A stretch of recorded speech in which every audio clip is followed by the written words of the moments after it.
السلام علیکم، آپ دیکھ رہے ہیں ہورائزن نیوز HD۔ خبر شامل کرتے ہیں۔ ساہیوال سے غریب بیواؤں کی خدمت کر کے قلبی سکون ملتا ہے۔ مشکل حالات میں جو کسی کی مدد کرتا ہے اللہ پاک اس کی مدد کرتا ہے، یہ کہنا ہے چیف ایڈیٹر روزنامہ جمہوریستان رائے نوید احمد کھرل کا۔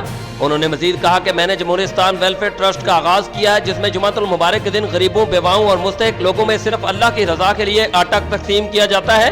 اس موقع پر علی اعجاز صدر کار شو روم ایسوسی ایشن، شیخ اعجاز احمد رضا سیاسی و سماجی شخصیت اور محمد ارسلان رضا CEO AR نیوز موجود تھے۔ علی اعجاز نے کہا کہ اللہ پاک نوید بھائی کو دن دگنی رات چگنی ترقی نصیب فرمائے اور ان کی کاوش کو اللہ پاک قبول فرمائے۔ شیخ اعجاز احمد رضا نے کہا ہے کہ رائے نوید احمد کھرل سے باقی صحافی بھائی کچھ سیکھیں اور لوگوں کی مدد کریں۔ اس کام کو ایک مشن سمجھ کر کرنا چاہیے۔ اس کام کا اجر صرف اللہ پاک کی طرف سے ملتا ہے۔ آخر میں تمام مستحقین میں آٹا تقسیم کیا گیا۔ رپورٹ محبوب چودھری، سرپرست اعلیٰ ہورائزن نیوز HD۔